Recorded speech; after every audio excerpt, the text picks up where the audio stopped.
Well, good evening, and I want to make sure I get all the salutations correct here because there's some very important people here. State Representative Davison, council members, David Hoare, Dawson Souter, Randall Bills, Prosecutor Dustin Houchin, Judge Newkirk, and City Councilman Ron Hendergress. And to all Washington County Community Foundation board members, families, and friends of this magnificent community, thank you for asking Teresa to come here and be part of this very, very special event. And besides, I wanted to have an excuse to get out of the office early this week, and you gave it to me, and I appreciate it. And we appreciate being invited to your annual foundation dinner to help honor the marvelous work that this foundation achieves as you engage people, as you build resources, and you strengthen your communities. Let me first take a moment to personally thank the foundation's board of directors and to Jim and Judy Johnson for inviting Teresa and I here tonight. This is a real twofer for us because we get to come talk to you and we get to visit old friends at the same time. That's terrific. And to all of you for your tireless efforts through the years of supporting this wonderful foundation or keeping with the core American ethos of taking care of your neighbors and friends as well as your community and your country at large. Your benevolence is noteworthy, and I am truly honored to be in the presence of such examples of patriotism and the American way of life. You may not know this, but the Johnsons and my family go way back, almost 4 decades, as was mentioned earlier. And Jim and I served together in Germany as sergeants, if you can believe that.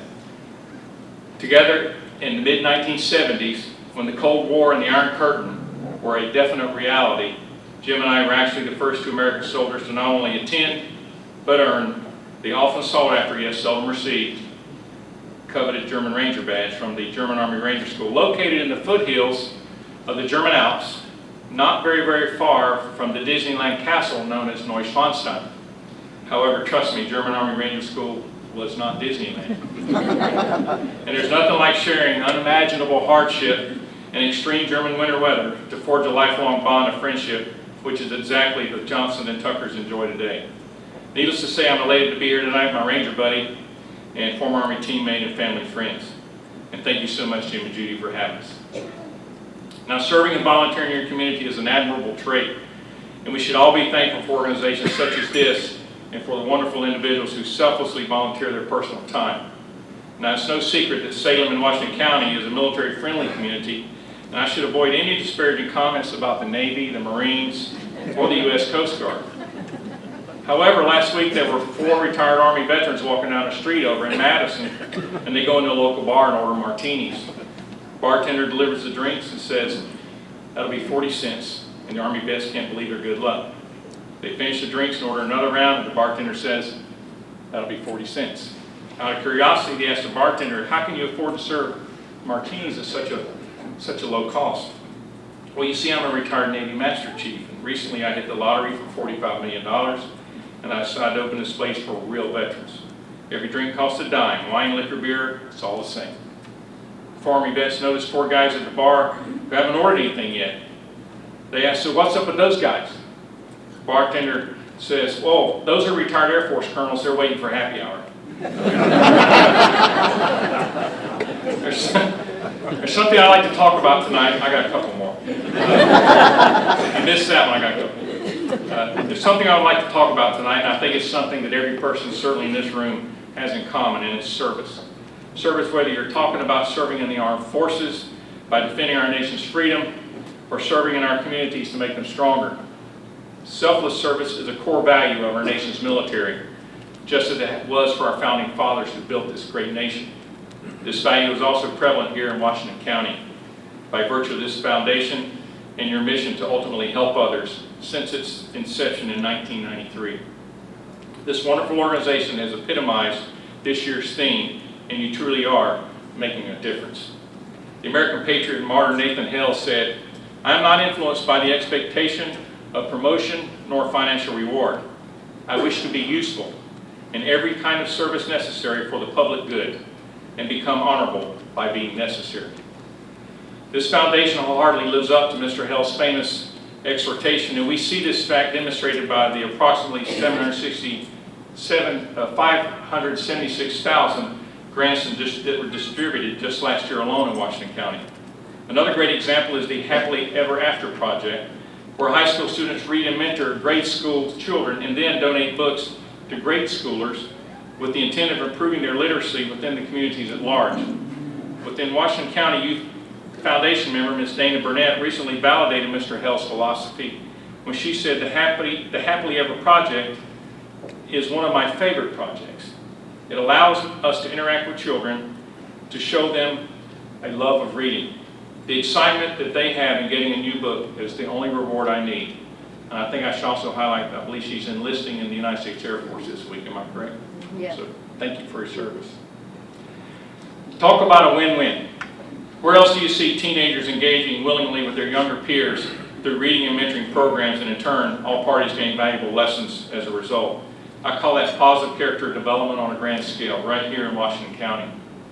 Just like these kids demonstrate service committed to the principles of giving of ourselves is in multiple ways unconditionally to others.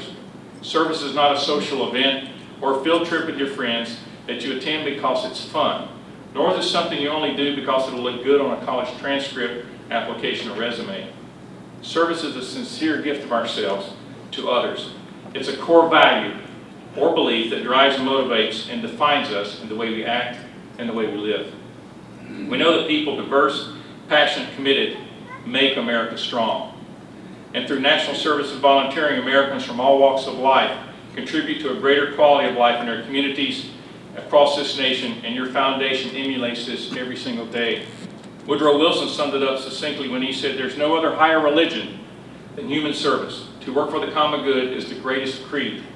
So it should come as no surprise in a recent international poll, the United States was rated as the most volunteering nation in the entire world.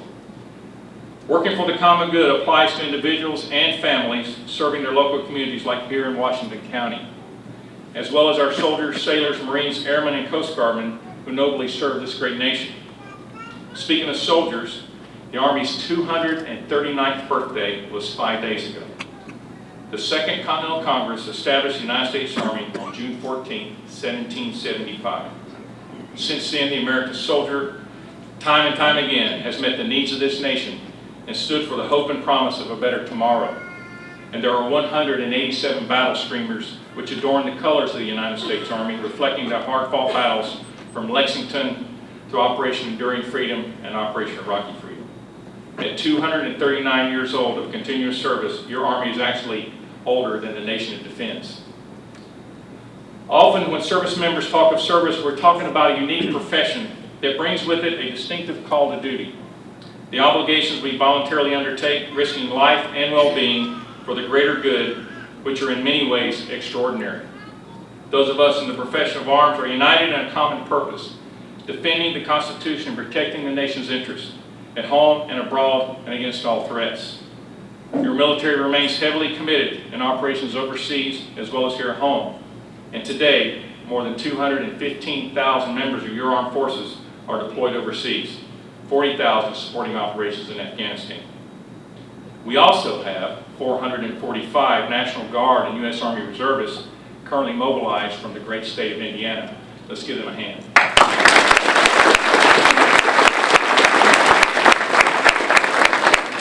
Every day, America's armed forces, active, Guard, and Reserve alike, inspire us with their commitment, their character, and their competence to serve our great nation. We've often heard about dedicated, selfless military members, but there are also heroes among us who provide a valuable and sometimes unnoticed service to our communities and nation. Men and women such as David and Carolyn Beck. The Becks are both members of your foundation's Morris Society that manages more than $18.5 million in an endowment designed to live up to your motto, for good, forever, for Washington County. David Beck has faithfully and selflessly served your foundation as one of the founding board members and also served as the chairman for 10 years. He's one of the founders of the Salem Education Foundation and Dollars for Scholars chapter that supports approximately 35 to 40 Washington County college students with scholarship aid. For more than 20 years, he has tirelessly supported local students in achieving their college ambitions. Likewise, Carolyn Beck has a fund with the foundation geared towards youth development. She routinely volunteers for numerous causes such as Women's Giving Circle and Relay for Life, as well as the Happily Ever After Project. Are David and Carolyn here this evening? There they are.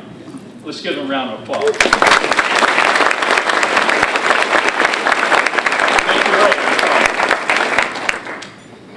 I'd also like to highlight the generosity and efforts of Tony and Jeanette Nolan, who were also mentioned earlier. The Nolans are also members of the Morris Society. From what I understand, they make a fabulous team. Between the two of them, they have touched the Tomorrow Fund, and they volunteered tirelessly for the Christmas Assistance Program and the Blue River Services events, among others.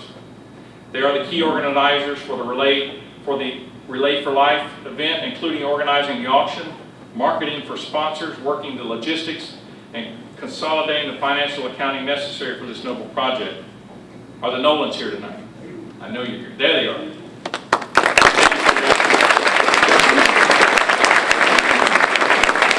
Now, speaking of volunteerism, I'm reminded of an old saying that, remember, Noah's Ark was built by amateur volunteers, whereas the Titanic was built by professionals. What does that say? Another great example of Washington County Foundation outreach efforts has to do with a place near and dear to my heart, is Arlington Cemetery and the Tomb of the Unknown Soldier. Towards the end of the Civil War, the Union decided to appropriate some land across the river from Washington, D.C. to use as a burial ground. The land belonged to the family of the wife of Confederate Army General Robert E. Lee. It was an unmistakable message to the South. The land would become the Arlington National Cemetery. It is 150 years old this month. Every day, members of the 3rd Infantry Regiment, the Army's Old Guard, the oldest regiment in our history, are among those who perform dozens of funerals at Arlington. It is a solemn and serious business. Steeped in ritual and flawlessly performed, it is a sight to behold. You cannot help but be moved. Every gravestone at Arlington is a symbol of service and honor, and the members of the Old Guard make sure that they know the stories of those that they buried. The living and the dead are thusly bound, comrades in arms without whom we would not be free. As many of you recall, at the dinner last year, to commemorate the 20th anniversary of this magnificent foundation, Judy Johnson, Ray Wade Swift, John Roberts, and Martin Clark placed a memorial wreath on the tomb on the foundation's behalf of the Tomb of the Unknown Soldier. This modest act of generosity and respect to this sacred place speaks volumes about the foundation's philosophy and the people who embrace the same outlook. And this old soldier, I salute you for your support and your thoughtfulness with this small yet extraordinary gesture. Thank you very much.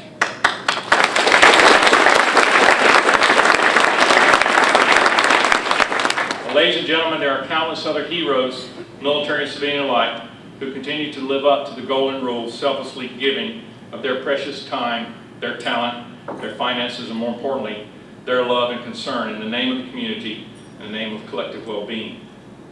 That's what service is ultimately about, folks, and it takes leadership to help establish and nurture these service-focused efforts. It's a shame, though, that some of our community's finest citizens don't always get the credit they deserve. For example, a Red Cross volunteer and a lawyer died and went up to heaven and stood at the heavenly gates.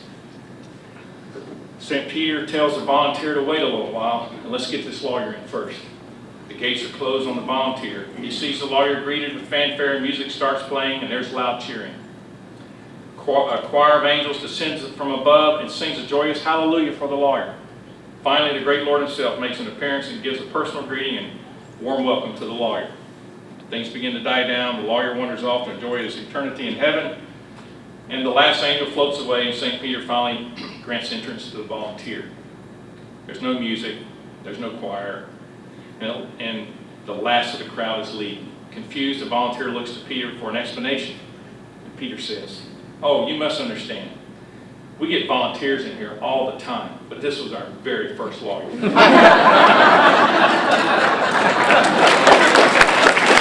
why I know there's some lawyers in here.